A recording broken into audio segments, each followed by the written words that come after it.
Selamat sore rekan-rekan tercinta. Selamat sore Profesor Bayu. Saya klaim beliau profesor. 4-5 bulan saya terlalu dekat dengan beliau di online. Tapi 3 hari ini sudah ketemu, tatap muka saya orang yang paling bahagia. Ya,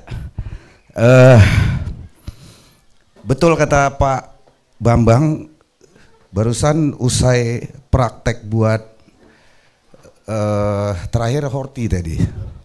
Ya, masuk ruangan kok langsung perasaan saya langsung nyeh gitu, kayak sedih. Ini bakal break, berpisah sama teman-teman, berpisah sama tim, khususnya sama guru kita, Bapak Bayu.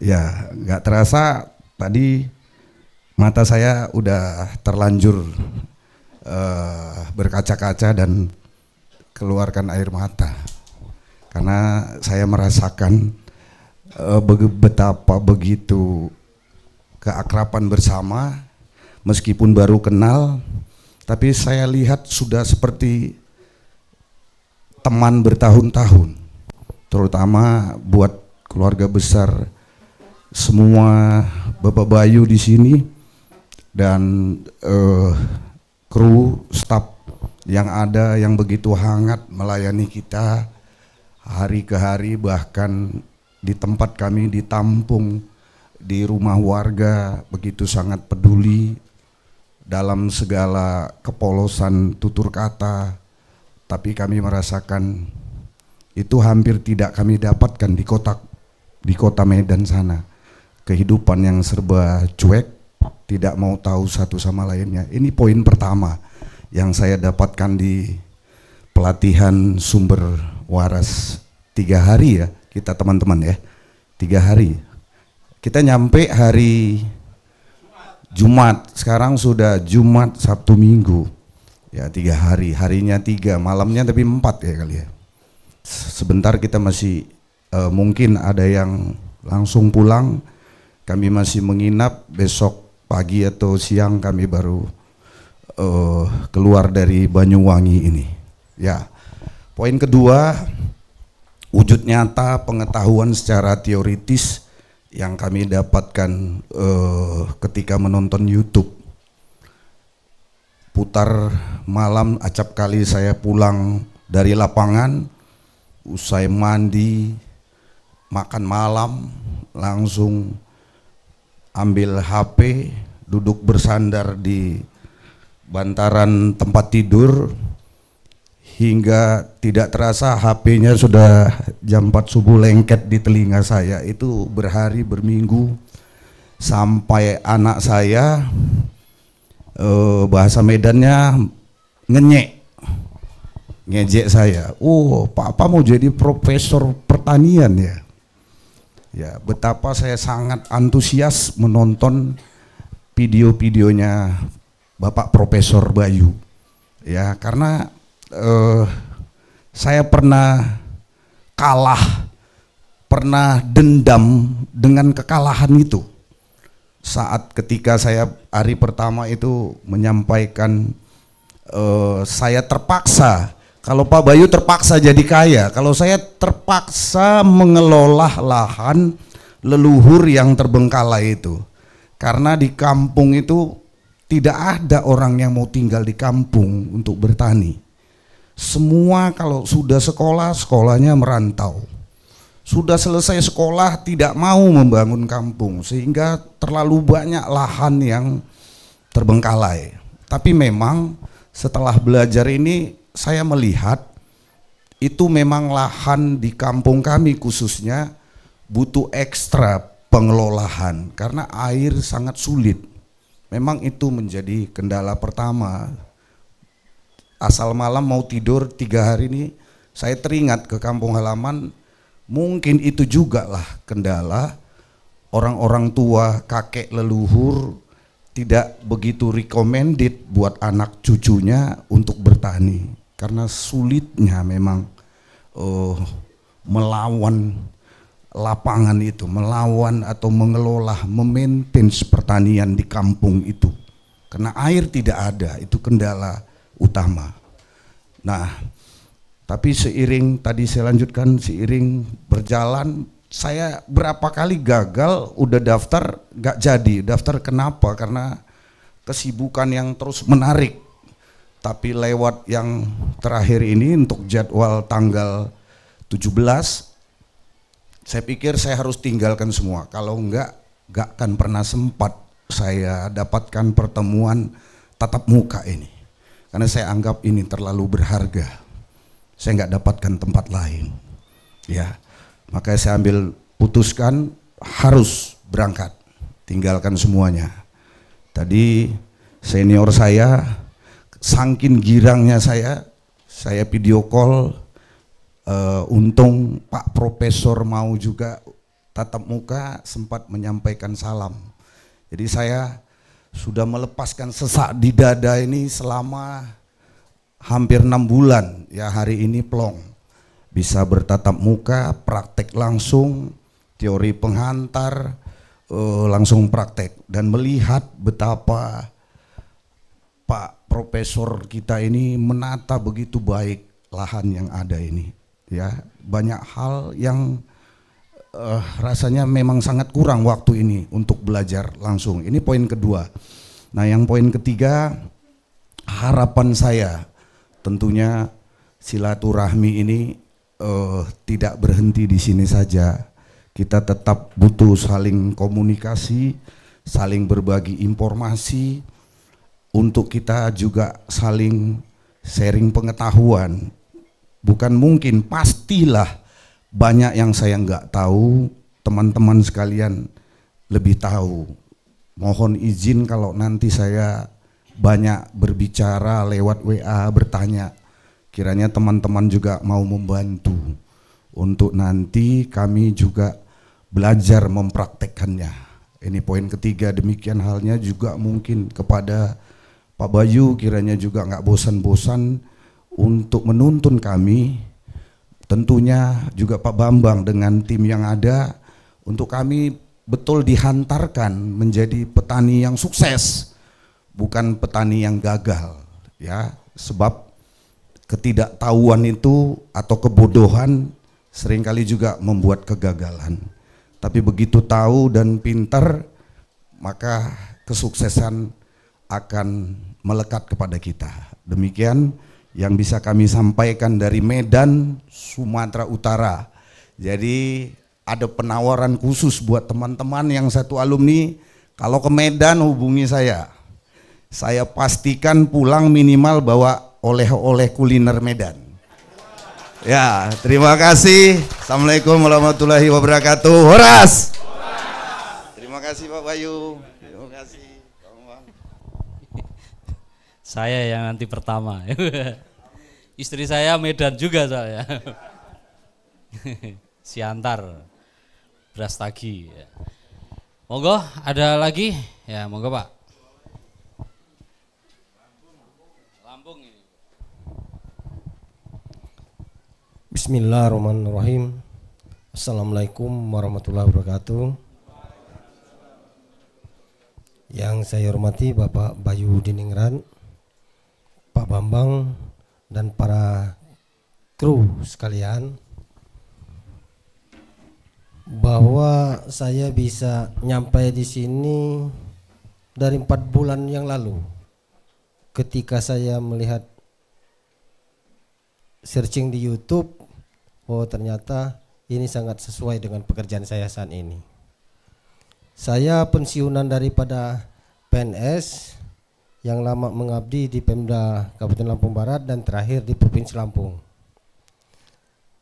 Saya beli lahan sudah cukup lama sekali, akan tetapi selama ini itu semau-mau yang garap, sehingga saya nggak pernah kebagian hasil. Begitu saya pensiun, saya kumpulkan anak buah saya bahwa saya sudah pensiun, jadi otomatis penghasilan saya dari sini. Jadi di sini saya menciptakan pabrik uang, kan? Cetakan uang saya ada di sini. Kalau kamu orang mau bekerja, mari. Kalau mau bekerja, tinggalkan lahan saya. Ini suatu ancaman dan harus saya lakukan. Alhamdulillah mereka mulai nurun. Akan tetapi begitu saya mempelajari dari YouTube itu, masih banyak yang penuh keraguan di dalam diri saya. Apakah ini bisa sukses atau tidak gitu kan. Saya sendiri artinya belum yakin 100%, apalagi anak buah saya. Ketika saya sampaikan bahwa kita menerapkan dengan organik murni, mereka kayaknya agak keberatan. Terutama masalah insektisida. Kalau kita memakai organik Pak, nanti penyakit-penyakit dari tetangga ke kita semua katanya kan. Ya insya Allah enggak katanya. Pokoknya kita terapkan dulu. Ya akhirnya ini mohon maaf Pak Bayu, saya juga kemarin tuh belum berani 100% untuk menerapkan ini. Masing-masing anak buah saya kasih sampel dulu. Artinya sampel yang dikit-dikit dulu, tidak secara keseluruhan. Saya takut kalau keseluruhan, takut mereka nggak bisa makan. Ya kalau dia langsung berhasil. Kalau dia nggak berhasil nanti anak buah saya nggak bisa makan. Makanya saya coba, tapi setiap anak buah itu harus menerapkan. Nah sesampainya saya di sini, saya yakin sebetulnya 100% yakin bahwa dengan organik saya akan lebih sukses. Mohon doa ini Pak Bayu dengan kawan-kawan sekalian, mari kita saling doakan supaya kita sukses semua. Tapi ingat, untuk sukses itu ilmu yang kita dapatkan harus kita terapkan. Kalau setelah ini kita bawa ini ke rumah, ini kita taruh ini buku maupun HP segala macam yang rekam-rekaman kita ini simpan semua, yakin nggak akan sukses? Yakin? Tanya dengan Pak Bambang nih. Cuman kalau begitu kita aplikasikan, walaupun lahan tidak terlalu luas, insya Allah dengan konsep pertanian terpadu, ada peternakan, ada perikanan, ada lagi pertanian, yakin akan sukses. Saya sangat tertarik apa yang disampaikan Pak Bayu bahwa kita harus memulai untuk menciptakan pendapatan harian. Saya melihat ini sangat terinspirasi saya Pak. Dengan keliling sini, oh kalau tanaman seperti ini aja untuk menghidupi anak buah insya Allah bisa. Jadi kita nggak perlu ngerogoh kantong lagi. Dengan tanaman seperti ini insya Allah bisa. Karena ini ketika dia udah panen bisa setiap hari panen. Ada panen muntu, ada panen timun, panen kacang dan lain sebagainya. Nah untuk itu semua saya ucapkan terima kasih banyak. Ini Pak Bayu, Pak Bambang, Pak KB, artinya dengan kru-kru yang lain, saya ini udah merasa bahwa udah banyak benar ilmu yang saya dapatkan. Dan saya berharap ini selalu dikembangkan. Apa salahnya kalau misalnya suatu provinsi itu ketika ada di antara peserta ini yang mau menjadi sampel-sampel seperti ini, mohon untuk didukung Pak Bayu. Yakin kalau misalnya walaupun lahannya tidak terlalu luas, tidak seperti Pak Bayu ini, cuma kalau setiap provinsi ada ini, jadi melaksanakan setiap provinsi, yakin peserta akan lebih ramai.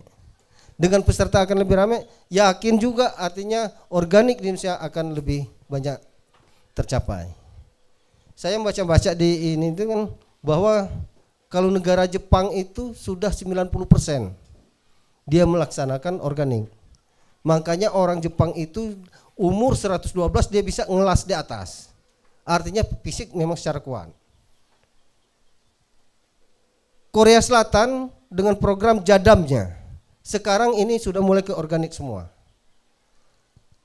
Nah, kenapa juga kita negara agraris yang sangat subur, makmur, yang bisa kita kerjakan sepanjang tahun, kok kita nggak menerapkan itu? Sementara seperti Cina, Jepang dan sebagainya, itu kan hanya 6 bulan mereka waktu bekerjanya. Selebihnya nggak bisa bekerja karena musim salju, musim angin dan lain sebagainya.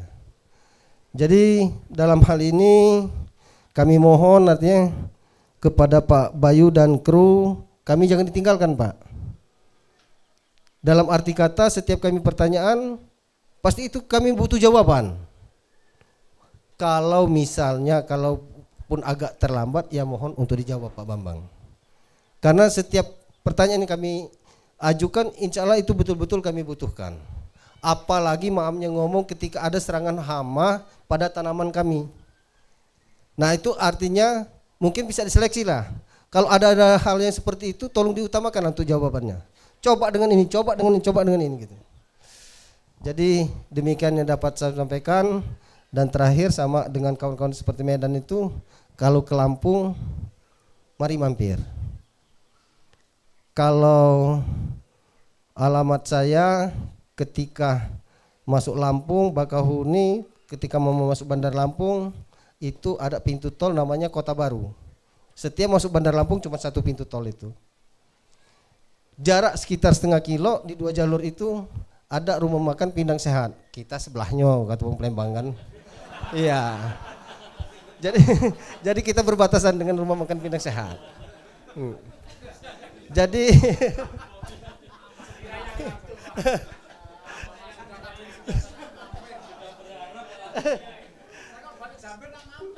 nah, mampir Pak, mampir. Yakin. Karena dia paling sekitar 15 menit dari pintu tol sampai ke rumah itu.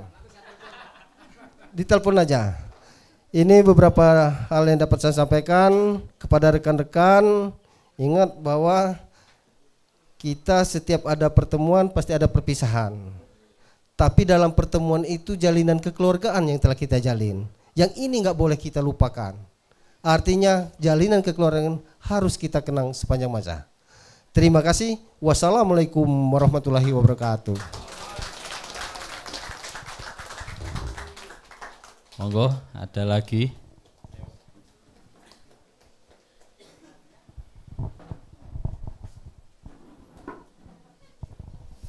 Assalamualaikum warahmatullahi wabarakatuh.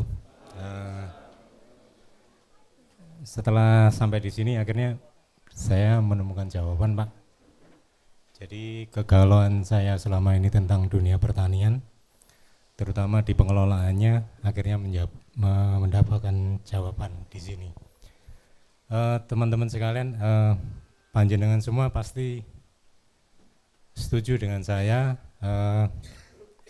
Tidak banyak orang yang bersedia membagi ilmunya secara jelas dan gamblang seperti yang dilakukan Pak Bayu.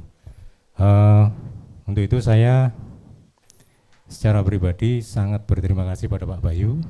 Terima kasih banyak Pak atas ilmu-ilmunya yang telah disampaikan kepada kami semua. Mudah-mudahan saya bisa menerapkannya nanti setelah sampai di tempat kami sebelumnya. Saya kira itu yang kesan yang sangat mendalam yang saya terima selama saya di sini. Jadi sekali lagi tidak banyak orang yang bersedia membagi ilmunya secara gamblang. Itu yang sangat saya garis bawahi. Terima kasih banyak pada Pak Bayu dan tim. Mungkin itu juga karena keikhlasan itulah yang membuat Pak Bayu akhirnya menjadi terpaksa kaya Pak ya. Assalamualaikum warahmatullahi wabarakatuh. Ada lagi? Sudah? Oh monggo Pak, ya, boleh gantian 5 orang lah nanti ya.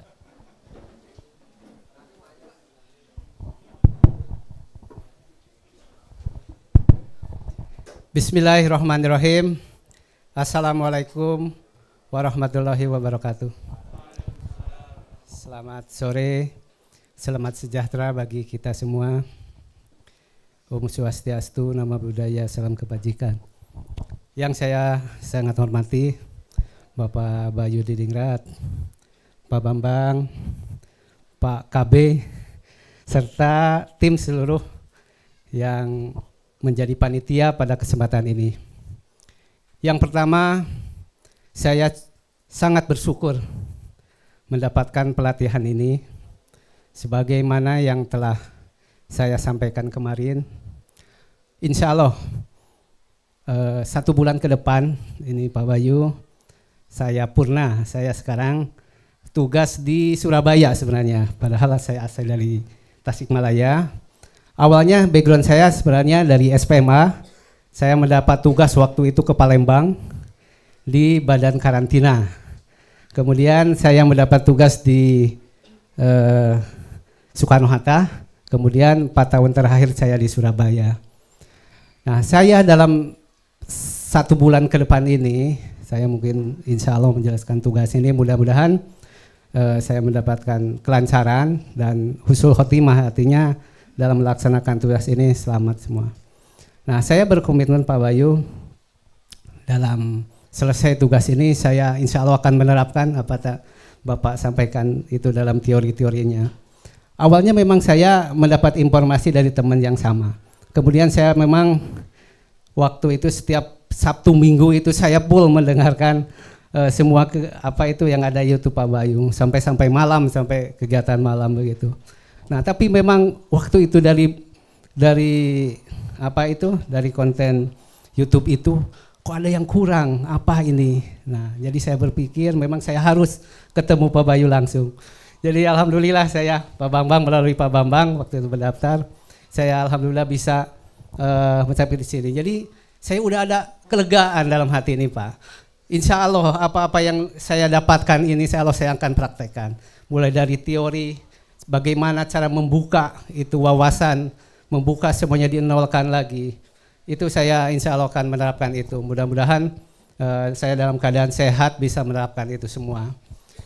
Yang berikutnya mungkin ada satu lagi yang mungkin kalau ada waktu ini Pak.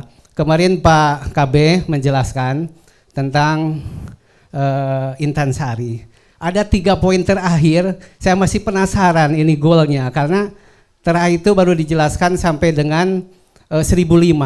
Ada 2 tahapan lagi yang kalau nggak salah mungkin sepintas saja kalau berkenan nanti. Tapi intinya saya yang pertama mengucapkan banyak terima kasih Pak Bayu atas ilmunya yang selama ini saya dapat terima. Insya Allah saya akan juga selain untuk kami sendiri keluarga, insya Allah kami akan terapkan di sekitar keluarga dan tetangga masyarakat minimal itu. Ya kedepannya kalau memang nanti saya bisa ada usia panjang, saya bisa sehat, kemudian mungkin akan kita mimpi akan lebih besar lagi. Yang berikutnya saya menyampaikan permohonan maaf. Mungkin dalam selama ini saya banyak mungkin merepotkan, saya juga sangat berterima kasih ditempatkan ini di villa itu, saya cukup segar. Sore bisa berenang, kemudian badan saya tuh terus terang Pak, kalau sore itu kalau mandi saya suka menggigil Pak. Saya itu iya betul, tapi dengan berenang padahal dingin, tapi kok saya sehat dan hangat badan ini. Begitu kan, tapi saya bisa menerapkan ini mungkin makanan-makanan ini makanan sehat begitu kan. Nah itulah, yang berikutnya ya saya sampaikan tadi permohonan maaf, mungkin ada tutur kata saya yang kurang berkenan. Saya bersama istri memang Pak, sengaja saya dengan istri Pak supaya dalam melaksanakan tugas ini saya mendapat dukungan penuh dari istri saya. Jadi mungkin itu yang bisa saya sampaikan. Terima kasih, saya mohon maaf apabila ada yang kurang. Terima kasih Pak Bayu, terima kasih.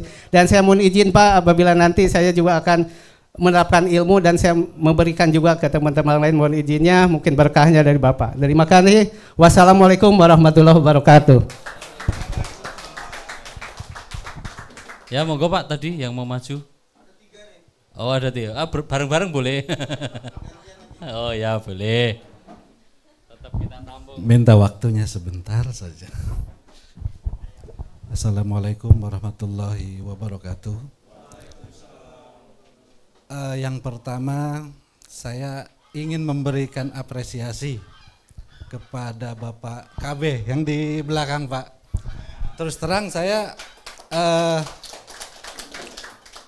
menyanyikan lagu yang Pak KB buat. Sedih Pak. Jujur. Kalau kita menyanyikannya dengan hati, saya yakin bapak-bapak akan keluar air mata semua. Itu intinya. Gitu. Jadi itu yang membuat saya sangat menghargai Pak KB. Terima kasih Pak. Untuk Pak Bambang, saya juga minta tolong jangan bosan-bosan kalau kita di sini akan sering nanya soal herbal Pak. Soalnya kalau saya lihat muka-muka di sini, muka sakit gitu loh, yang harus diobati gitu. Yang harus diobati gitu loh. Nah, mungkin saya yang paling banyak nanya nanti masalah obat gitu.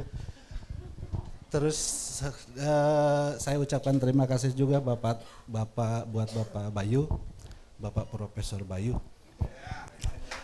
Pak Bayu, saya tidak akan ngomong banyak. Pak Bayu sebagai guru, saya hanya minta doa, Pak.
Jangan.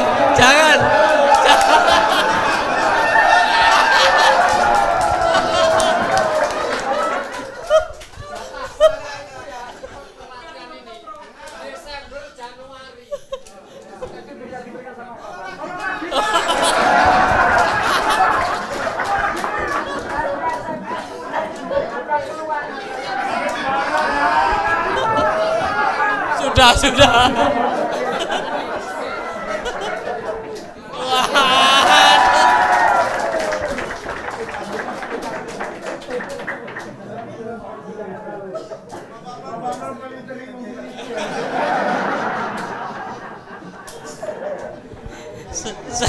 Saya tadi mau bilang, masih bisa nangis Pak, gitu loh. Mau dibully malah meluk.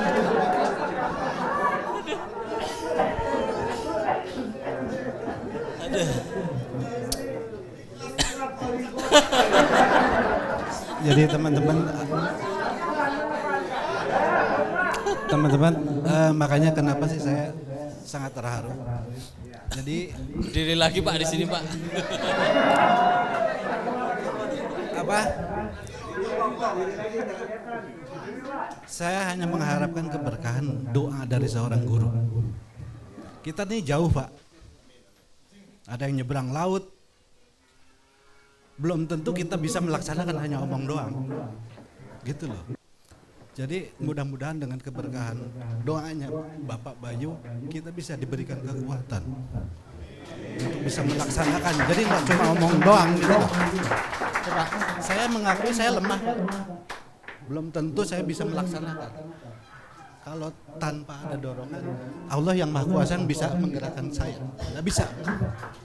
Gitu. Ya Pak Bayu ya, doain saya. Tepuk tangan lagi untuk teman kita.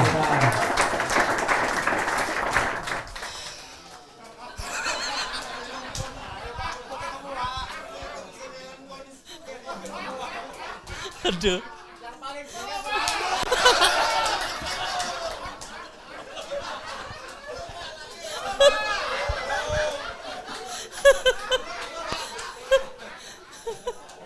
Jangan Pak.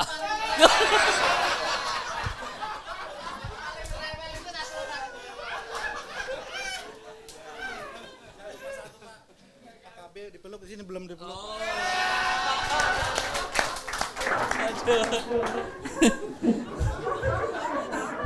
Bentar Pak. Mode saya kacau ini.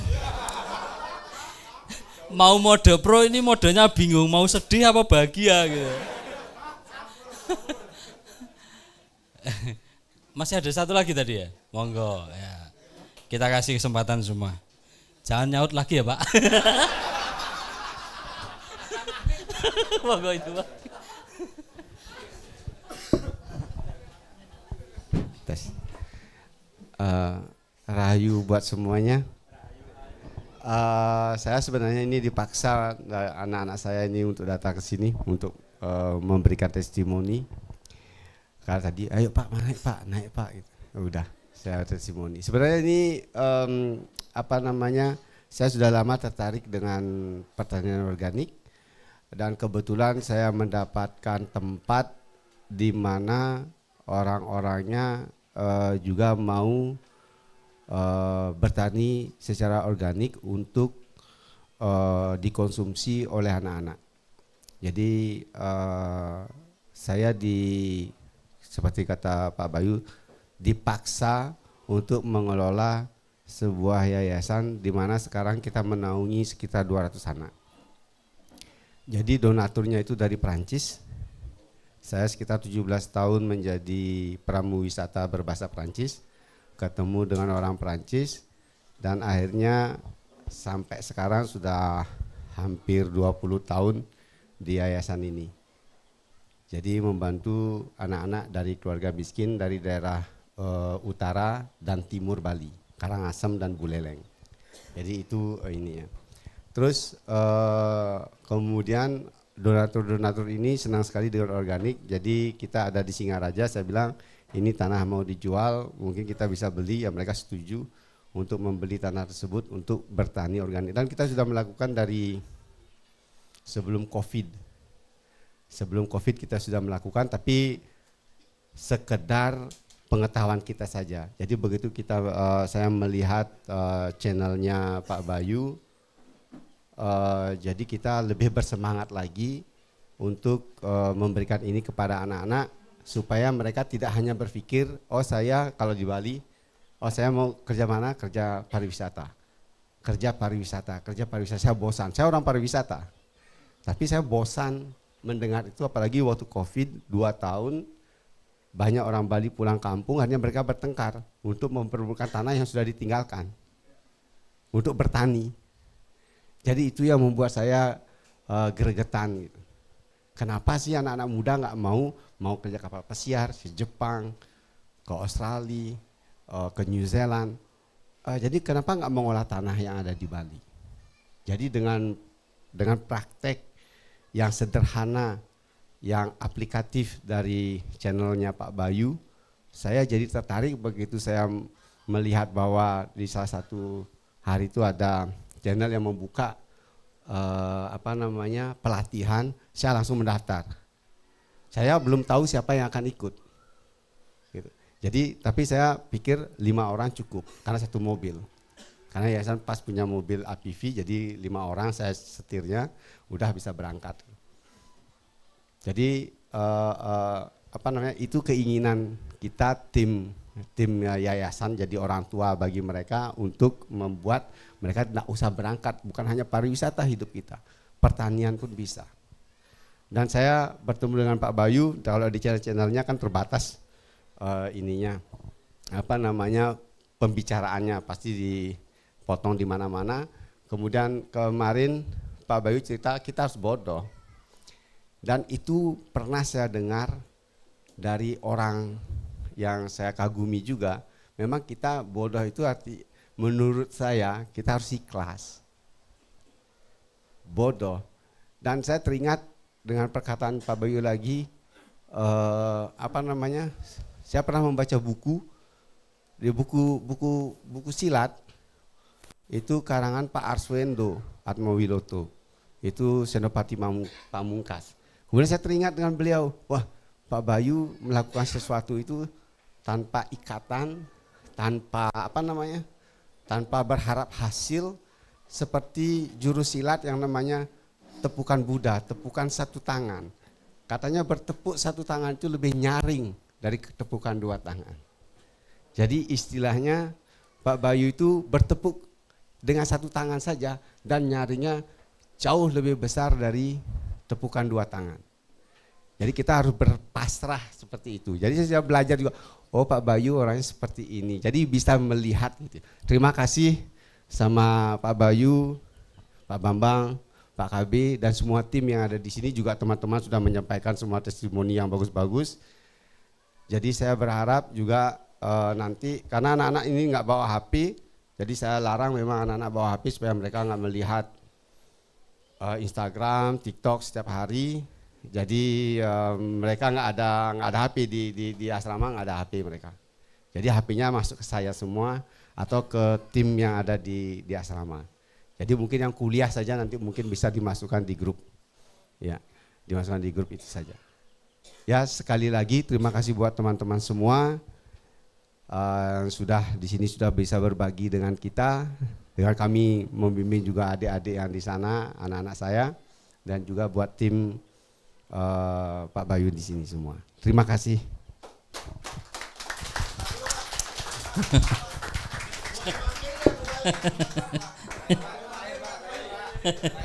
Oh, udah ya, masih ada. Monggo Bapak yang dari Palu.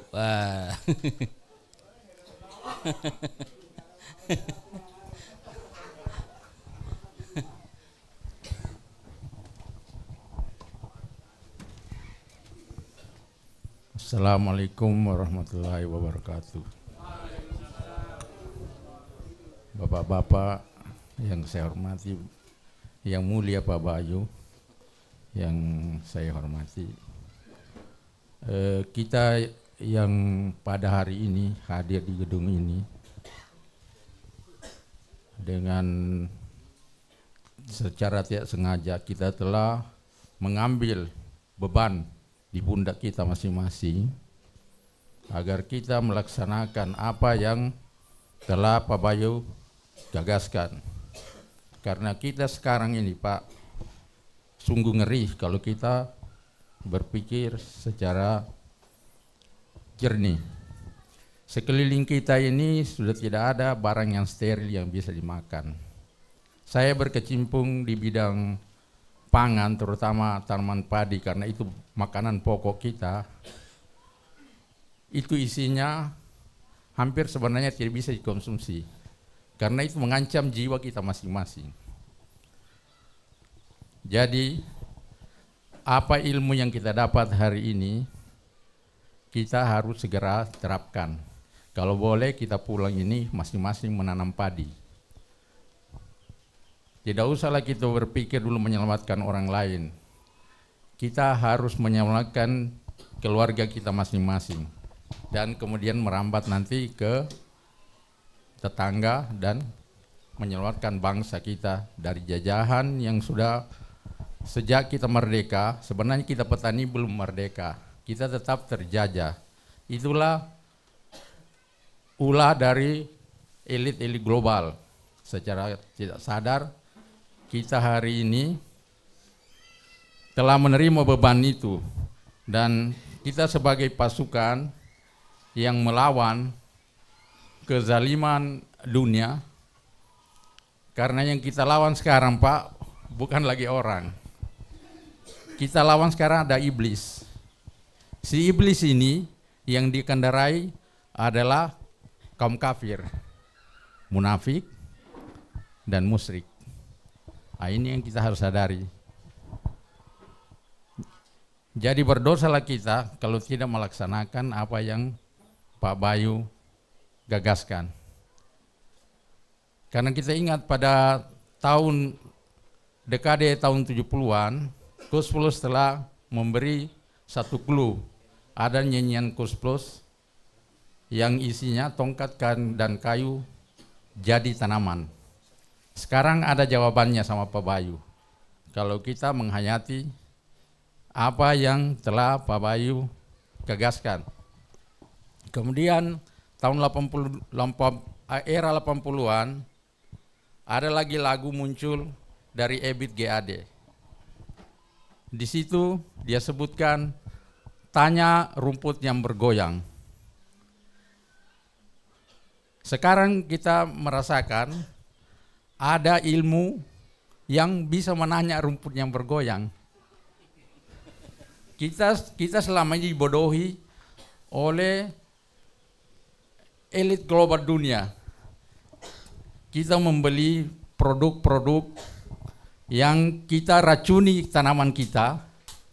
Saya sekarang merasa merasa goblok sendiri, Karena kita membeli racunnya, terus kita semprot ke tanaman, kita makan sendiri.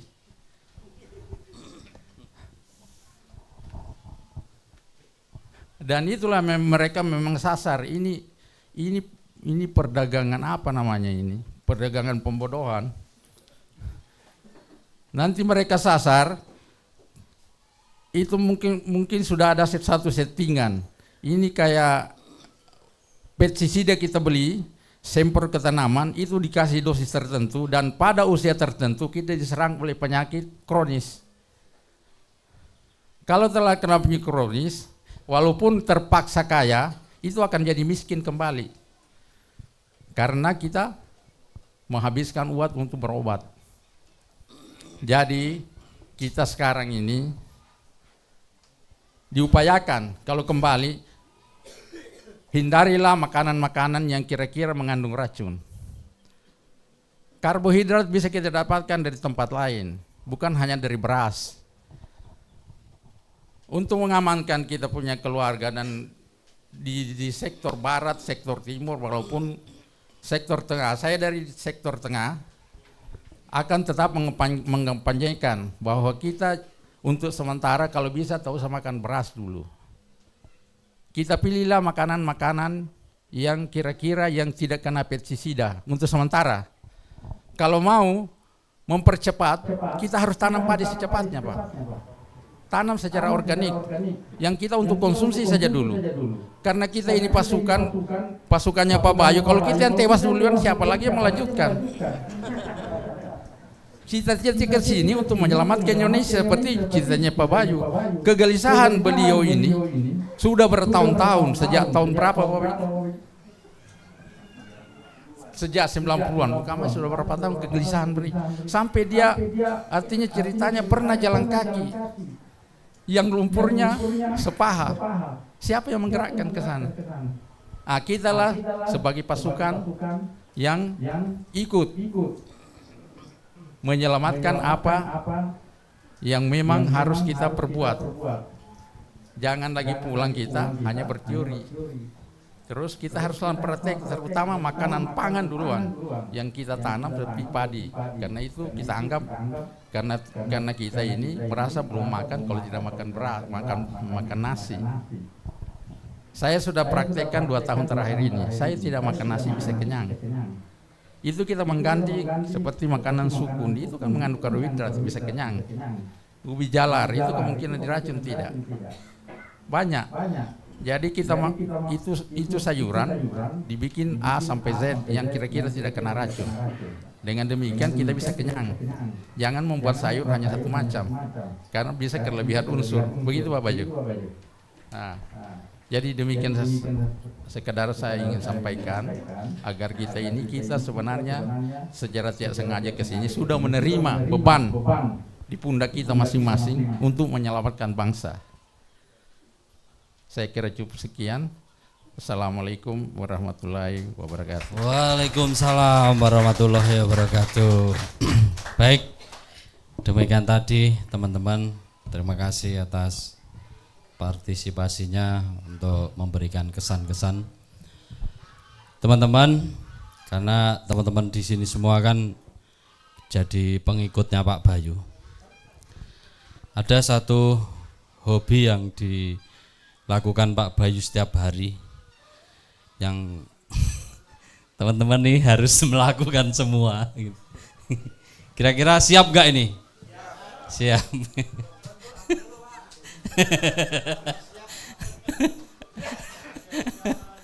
Pulang dari sini nyuci baju.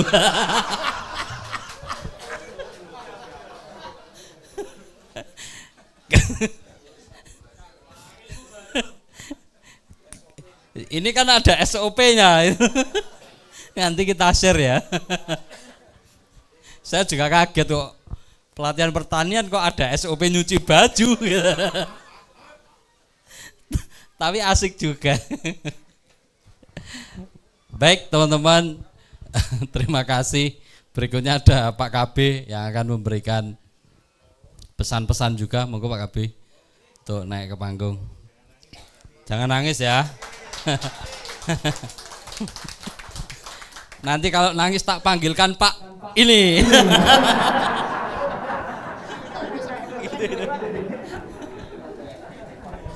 Oke, udah sedih duluan ini. Saya lihat ke sini aja ya. Gagal ke sana kesedih nanti. Aduh.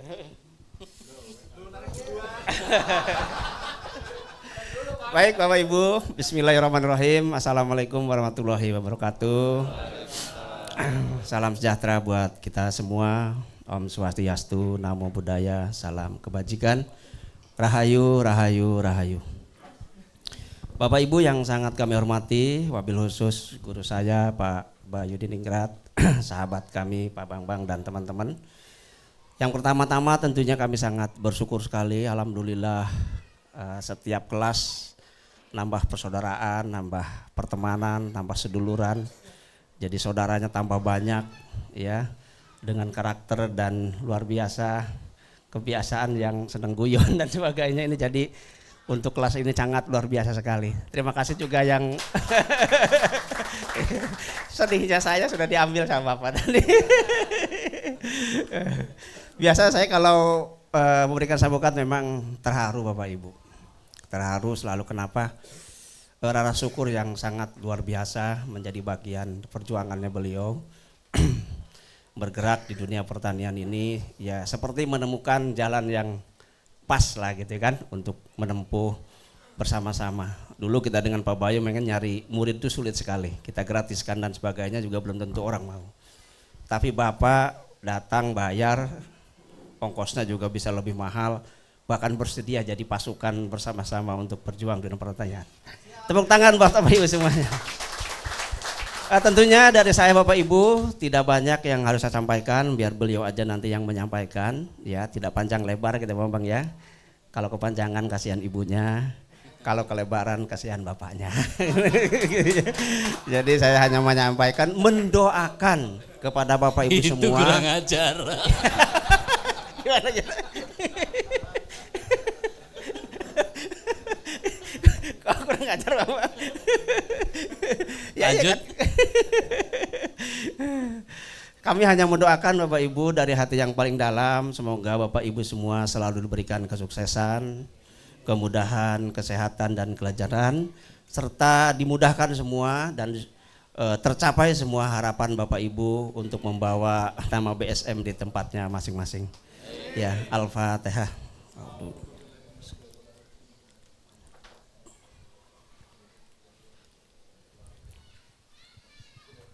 Oke, terima kasih Bapak Ibu. Sekali lagi yang terakhir saya mohon maaf yang sebesar-besarnya kepada Bapak Ibu semua. Mungkin selama saya menyampaikan materi, mendampingi pelatihan praktek dengan Bapak Ibu, banyak kata-kata yang kurang berkenan, menyinggung Bapak Ibu semuanya. Sekali lagi saya mohon maaf yang sebesar-besarnya. Demikian, terima kasih. Wabillahi taufiq wa hidayah, waridho wa inayah. Wassalamualaikum warahmatullahi wabarakatuh. Waalaikumsalam warahmatullahi wabarakatuh. Monggo Pak dipeluk dulu. Itu loh, mau dipeluk. Ini loh. Ini loh. Ayo Pak. Ayo.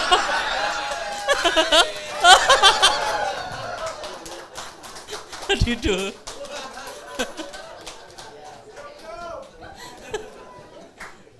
Ger.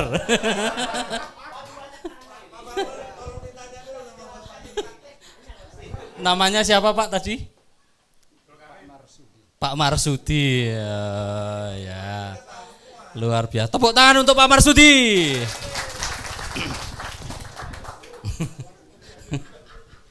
Ini loh yang membuat kita tidak ingin berpisah itu. Kadang-kadang pas akhir-akhir malah gayeng. Oke, baik teman-teman. Di penghujung acara ini ada pesan-pesan nanti dari Pak Bayu. Setelah pesan-pesan nanti kita berfoto dulu di sini.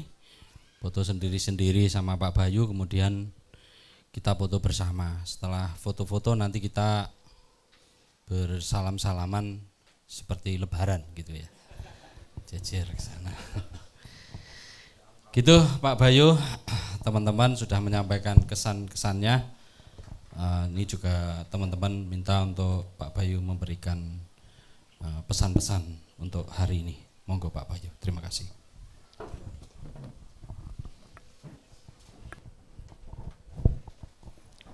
Bapak Ibu, kita sudah belajar 3 hari ya tadi yang saya jawab pertanyaannya Bapak kurang 2 setelah Intansari apa sebenarnya langkah yang dilakukan.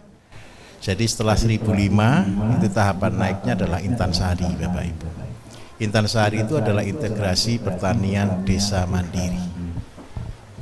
Program itu saya buat sebenarnya sudah kalau Bapak Ibu sudah kapasitas level, sudah omset 1-2 M per bulan. Bagaimana cara kerjanya? Ketika Bapak Ibu sudah menerapkan konsep 1005, pasar akan terbentuk. Setelah pasar akan terbentuk Bapak Ibu, branding Bapak Ibu sudah kuat di sana. Maka Bapak Ibu akan memenuhi, tidak perlu muluk-muluk. Banyak orang selalu berpikir bekerja itu ke kota, bekerja itu ke pusat, ke Jakarta atau kemana. Tetapi sebenarnya bekerja itu bisa dilakukan dimanapun Bapak Ibu tinggal, terutama di desa masing-masing. Ya, saya berkata jujur ya, kalau seandainya habis ini terjadi perang sungguhan, seandainya, maka posisi paling aman adalah di desanya Bapak Ibu masing-masing. Dan percayalah, walaupun orang tinggal di desa Bapak Ibu, semua orang tetap butuh makan, setuju atau tidak? Nah, kalau terjadian tidak baik itu akan terjadi, kita sebagai orang yang bijaksana harus bisa bersyukur dalam segala keadaan.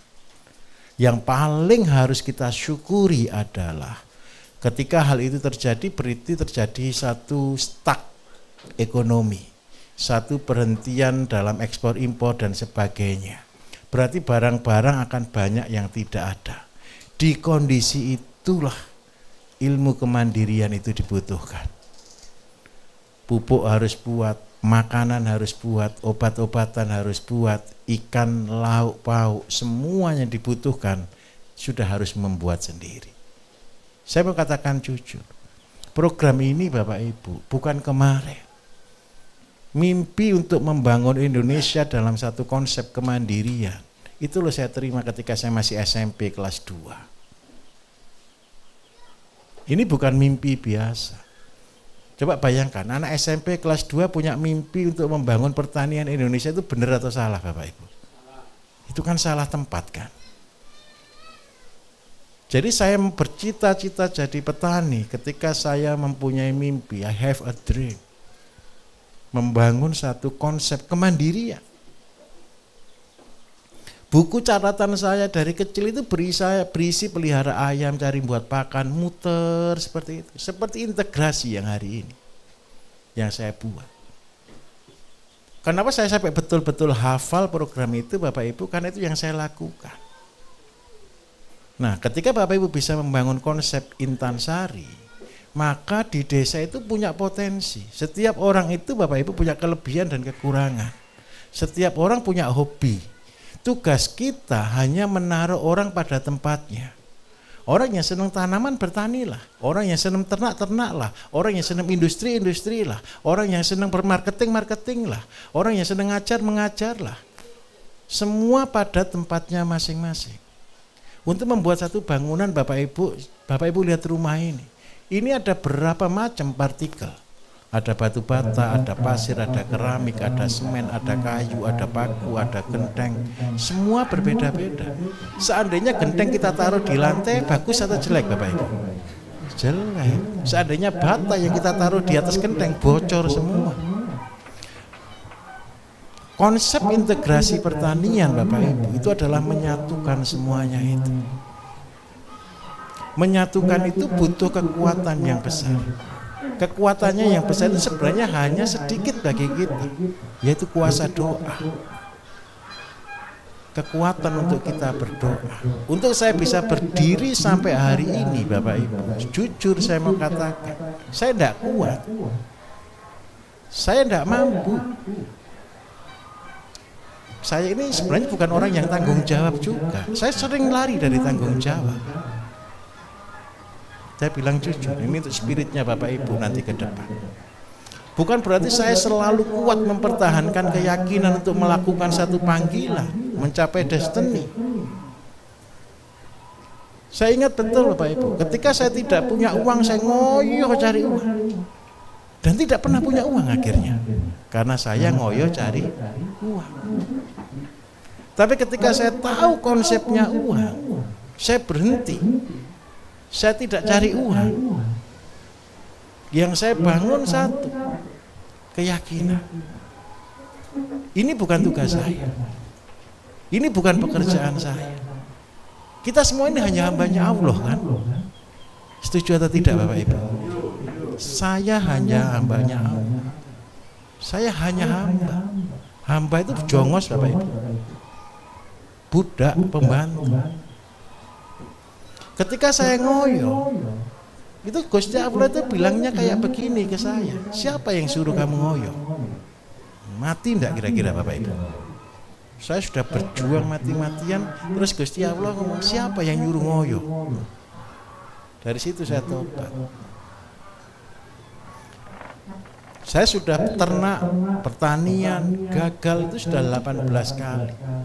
Branding saya di sini itu namanya orang gagal, Bapak Ibu. Kenapa saya gagal? Karena saya menggunakan otak saya. Saya gunakan pemikiran saya gunakan kekuatan saya gunakan kemampuan saya. Tetapi ketika saya tahu rahasianya, konsepnya, kerjanya Gusti Allah kepada umatnya, saya baru sadar. Mulai hari itu hidup saya berubah. Mulai hari itu hidup saya menjadi orang yang berhasil. Yang paling sakit Bapak Ibu, kalau yang ngecap gagal kita itu teman tidur kita. Sakit enggak kira-kira? Sakit. Istri saya dulu Bapak Ibu pernah sampai betul-betul kepahitan dengan kata-kata integrated farming. Setiap pagi, siang, sore, malam Bapak Ibu kan cuma dengarkan saya ngomong integrated farming. Saya yang ngomong setiap hari integrated farming. Dan sampai terakhir itu ketika kambing saya yang 400 ekor itu sisa 3, itu sakitnya minta ampun Bapak Ibu. Padahal waktu itu saya cuma butuh uang 12,5 miliar. Gara-gara kejadian itu, akhirnya saya tobat. Akhirnya saya sadar, saya hanya manusia biasa yang tidak punya kekuatan apa-apa. Kenapa saya konsep teori 10 ayam plus 1? Satu itu siapa Bapak Ibu? Tuhan yang Maha Esa. Kosong itu siapa Bapak Ibu? Kosong itu kita. Ketika Bapak Ibu kepingin punya jadi miliarder nolnya berapa Bapak Ibu? 9. Terus hilang satunya, apa yang terjadi? Sehebat-hebatnya manusia, sepinter-pinternya manusia, tanpa satu di depan, 0.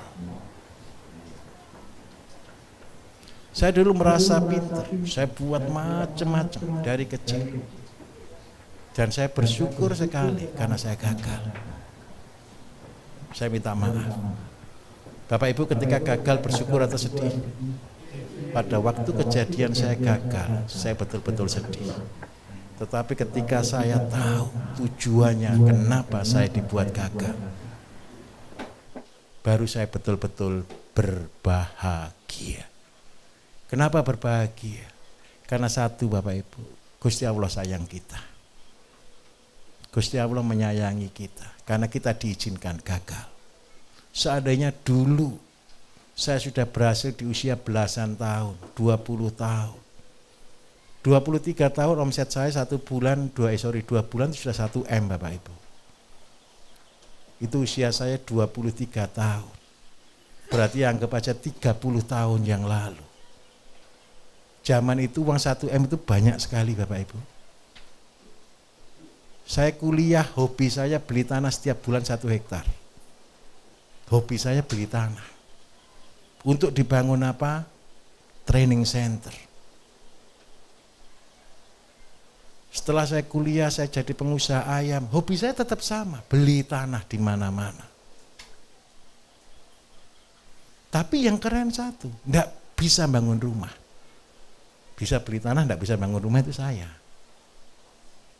Terus yang kedua, ketika saya mau membangun training center, mewujudkan konsep integrated farming ini, ada saja alasan untuk membuat saya gagal.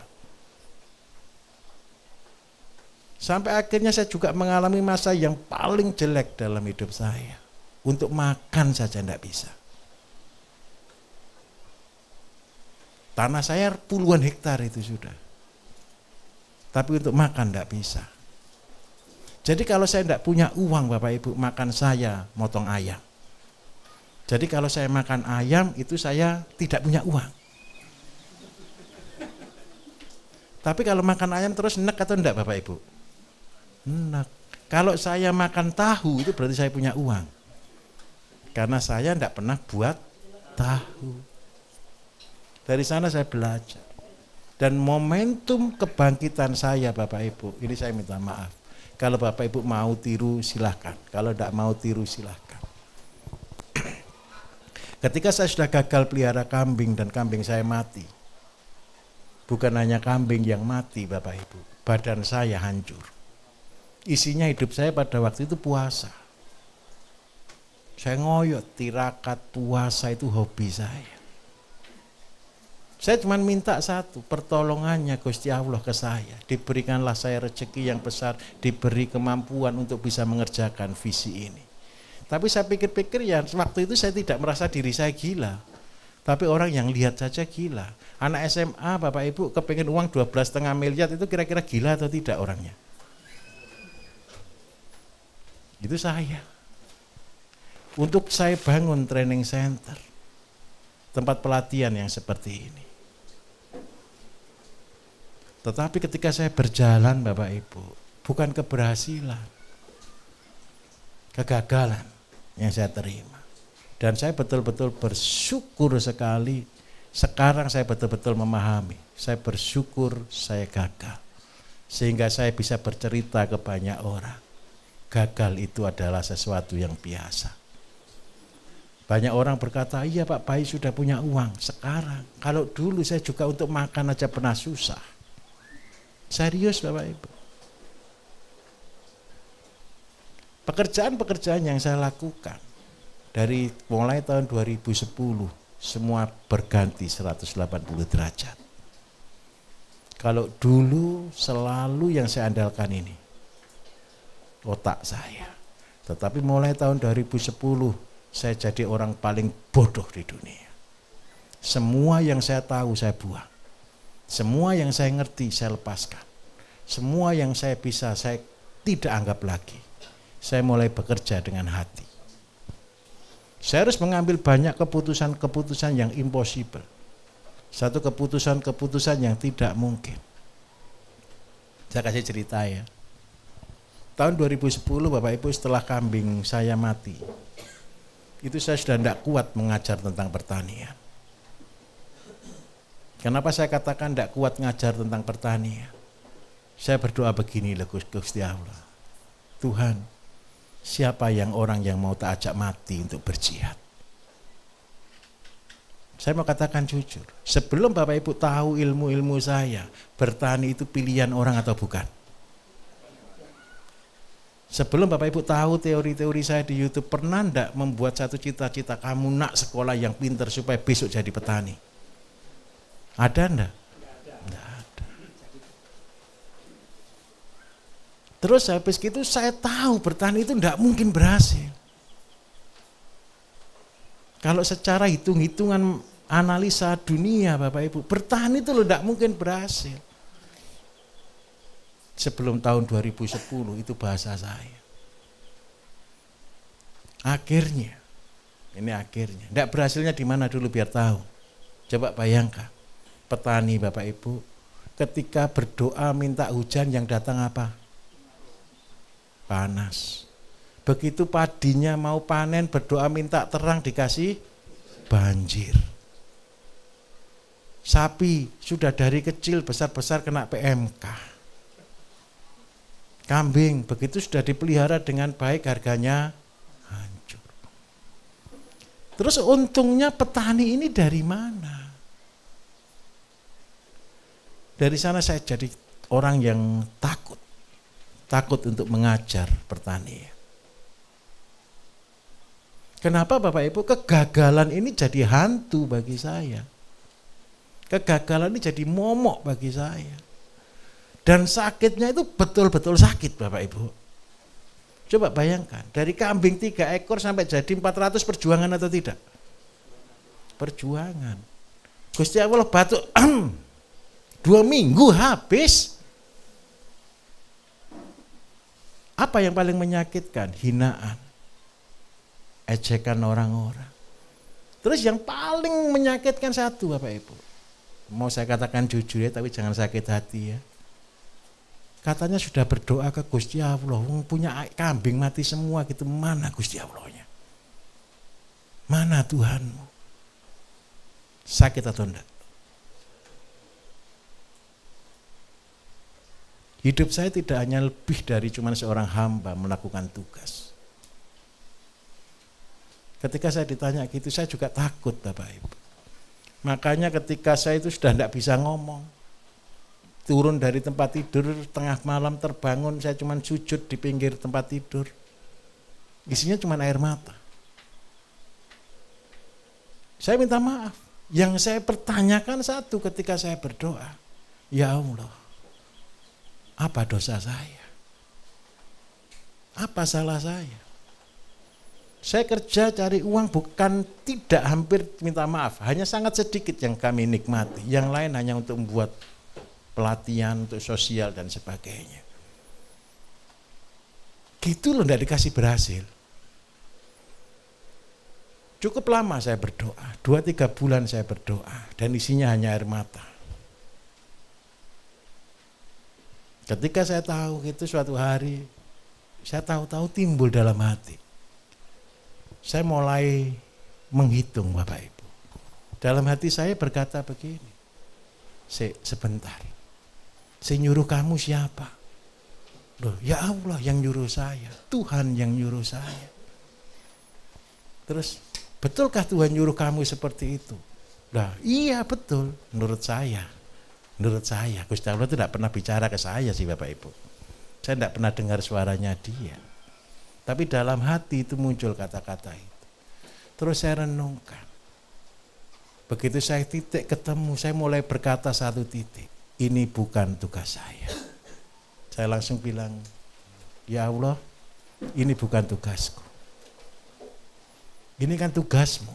Yang mampu kan engkau. Saya kan cuma seorang hamba. Mulai hari ini, jikalau engkau memang masih mau memakai saya untuk melakukan pekerjaan ini, mulai hari ini, saya tidak akan pernah lagi meminta uang, minta keberhasilan. Yang saya minta, saya ganti semuanya. Saya cuma minta satu saja, kemanapun saya pergi, tolong tuntun saya. Mulai hari itu Bapak Ibu, hati saya kayak terbuka. Saya sudah tidak minta apa-apa. Karena apa? Saya baru sadar Bapak Ibu, doa kita itu kan sekarang. Coba bayangkan betapa dunia itu kacau. Yang satu minta hujan, yang satu minta terang. Betul atau tidak? Kalau panas minta hujan, betul? Setelah kehujanan minta apa? Sak karepmu dhewe gitu katanya. Mulai dari situ saya mulai belajar bersyukur, minta dikuatkan untuk melangkah dalam segala tindakan. Dan mulai tahun 2010 Bapak Ibu, hidup saya berubah. Karena doa saya tidak minta apa-apa lagi, tapi yang saya minta tolong tuntun saya di jalan yang benar. Tuntun saya. Mulai hari itu tahu-tahu saya timbul keyakinan kembali. Saya punya uang tinggal 5 juta waktu itu. Saya panggil tukang. Saya putuskan saya akan bangun training center dengan modal 5 juta rupiah. Kalau uang ini habis, berarti kita berhenti. Tapi di belakangnya ada kata-kata tidak enak. Berarti Gusti Allah tidak nyuruh saya. Saya akan pensiun. Sedihnya, loh iya ya manusia Pak. Saya juga manusia. Sedihnya Bapak Ibu, begitu saya sudah ngomong gitu, uang itu tidak habis-habis sampai bangunan selesai. Sampai habis tahap pertama itu sekitar 4,5 miliar. Pernah suatu hari uang itu cuma tinggal 300.000 sehingga cuma kuat beli semen 4 sak. Tukang bingung, loh Pak, ini cuma 4 sak, lah uang saya cuma 300.000. Tahu-tahu besok datang lagi puluhan juta lagi. Dan itu membuat menjadi besar. Mulai hari itu Bapak Ibu, hanya dalam waktu setahun 2 tahun, training center pertama berhasil. Dan mulai hari itu hingga hari ini, saya mau katakan jujur, uang 5 juta tadi tidak habis-habis. Padahal sudah bangun dari Aceh sampai Papua. Sudah keluar ratusan miliar yang saya sudah keluarkan. Dari sana, oh ternyata saya masih disayangi oleh Gusti Allah. Setuju atau tidak? Saya minta tolong satu saja. Ingat Bapak Ibu, miliki panggilan, miliki hati, miliki destiny, tetapi satu, itu bukan tugasmu. Tugas kita hanya berserah, pasrah kepada Allah, kepada Tuhan yang Maha Esa. Setuju kira-kira? Percayalah, ketika Bapak Ibu melakukan tugas ini nanti, isinya hinaan, isinya tanda kutip ya, dilecehkan, direndahkan.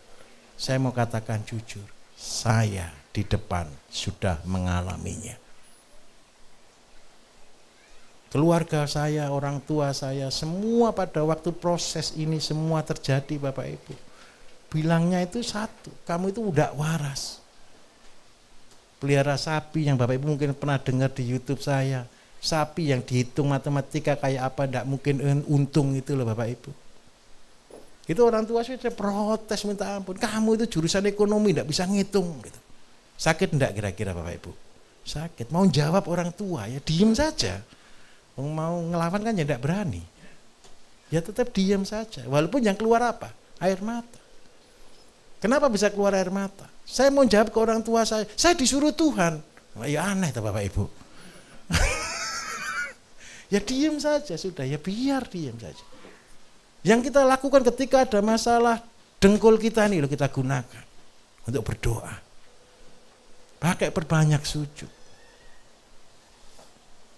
Dan percayalah, ilmu itu datangnya dari atas Bapak Ibu. Dari sana diajari. Hingga hari ini. Semua ilmu saya bukan dari sekolah. Banyak orang berkata, Pak Bayu kenapa mau bagi-bagi ilmu? Karena ilmu saya gratis. Ilmu saya tidak dari sekolah, tidak baca buku. Ilmu saya cuma dari doa. Karena itu hidup saya kalau boleh saya katakan cuma berdoa. Cuma duduk ngelamun pikirannya, ya cuma berdoa.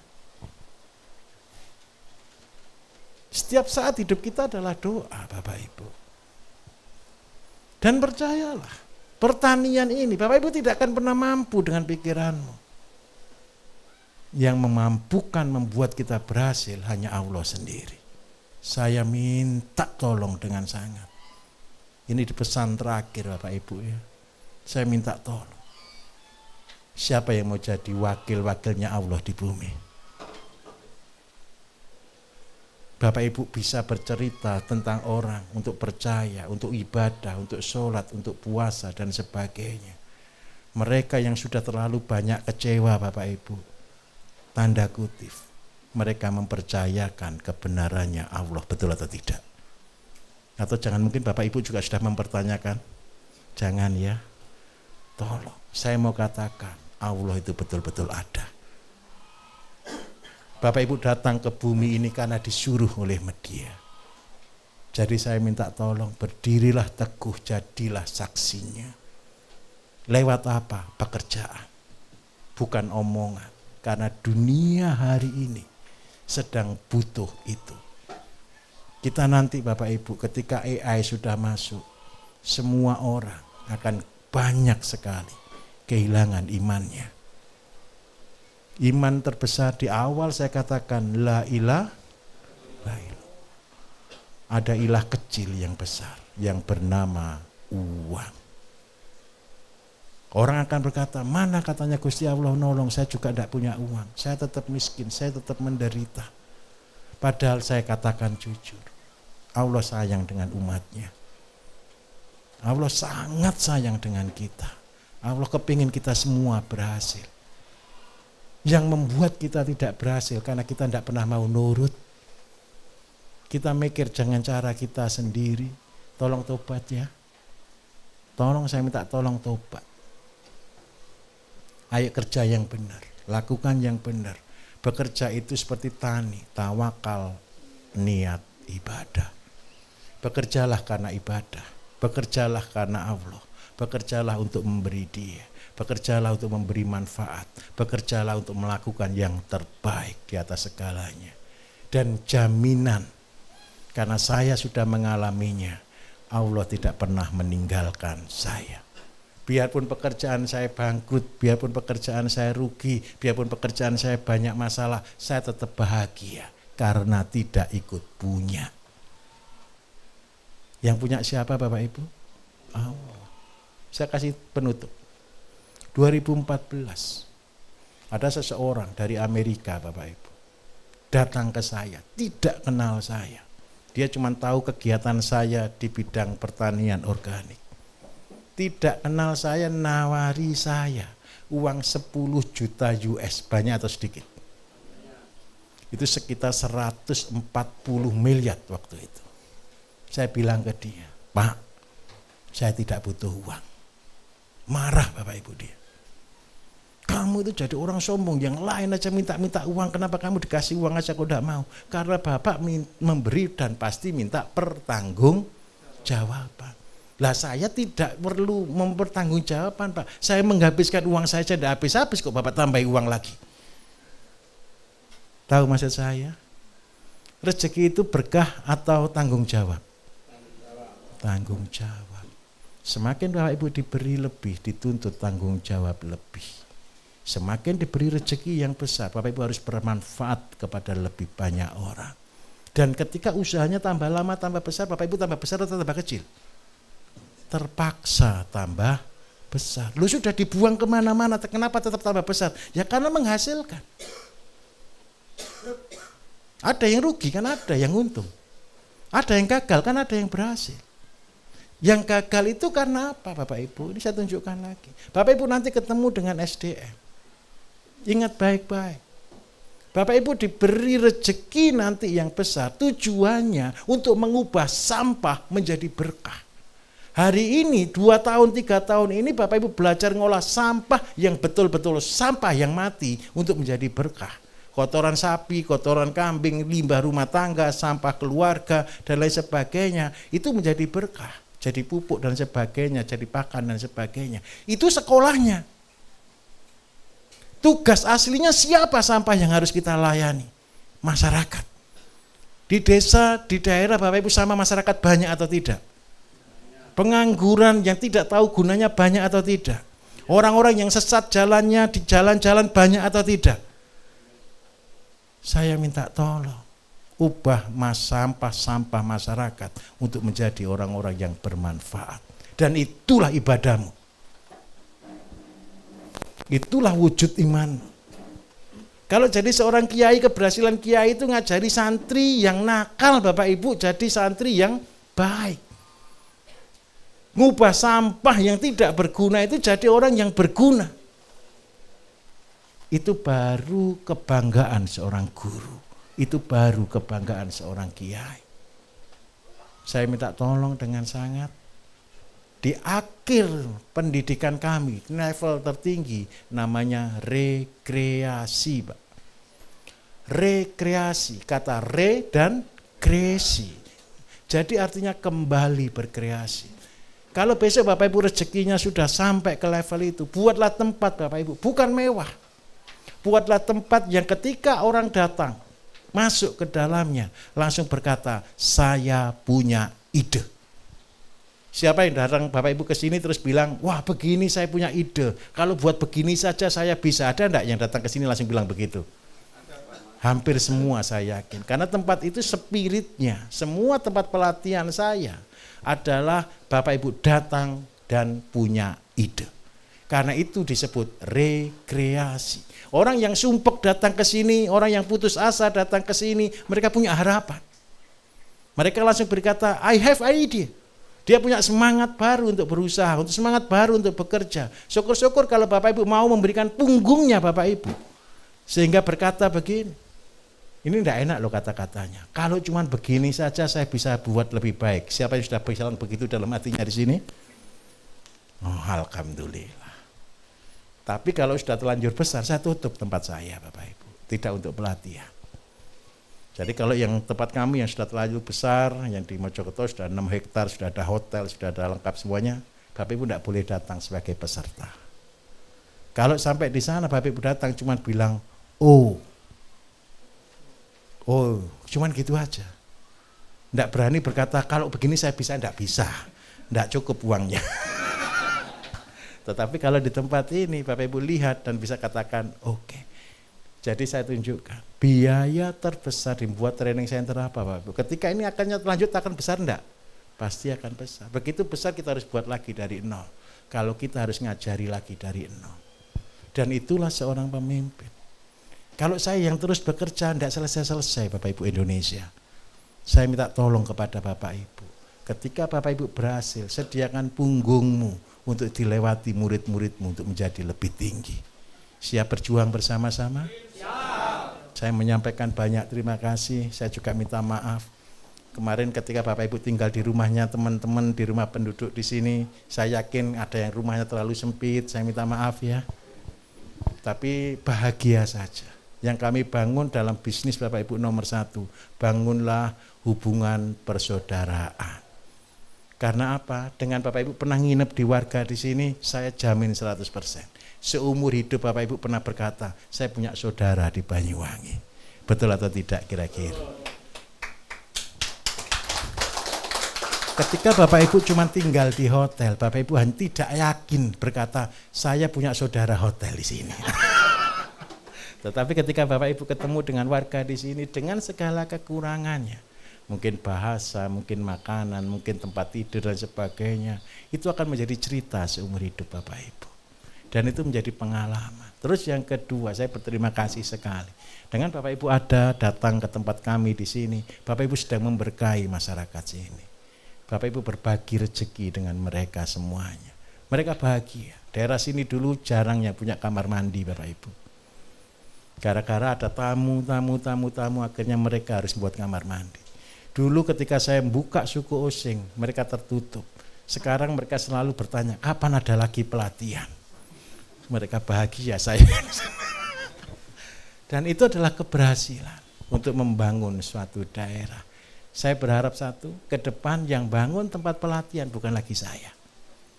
Yang menjadi guru bukan lagi saya. Saya berharap di tempatnya masing-masing akan muncul tempat-tempat pelatihan-pelatihan baru. Dan Bapak Ibu lah yang menjadi gurunya.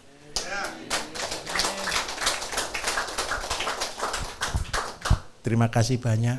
Terakhir ini lagi, setelah makan di sini 3 hari, siapa yang sudah merasakan lebih sehat atau tambah sakit di sini? Alhamdulillah. Kalau semua sudah sehat, tidak suruh testimoni. Jadi begini budayanya Bapak Ibu, pulang dari sini budaya hidup sehat tolong dilakukan. Sebelum mengajar orang tentang kesehatan, lakukan dulu untuk diri sendiri. Supaya kita bisa menjadi orang yang berguna dan bermanfaat bagi orang lain. Seluruh ilmu saya Bapak Ibu, saya ijazahkan semua kepada Bapak Ibu. Dimanfaatkan sebaik mungkin dan betul-betul bisa dikembangkan semaksimal mungkin. Saya berharap Bapak Ibu jauh lebih hebat daripada saya. Terima kasih banyak. Ya. Terima kasih. Monggo Pak Bayu silakan duduk kembali. Demikian tadi teman-teman semuanya. Rangkaian acara pelatihan di 2 hari ini. Mungkin dari saya banyak salah kata, saya maaf. Sedikit kata-kata dari saya yang terakhir. Rezeki iku ana sing ngatur. Tapi yen sing diatur wegah, Gusti Allah ya wegah. Assalamualaikum warahmatullahi wabarakatuh.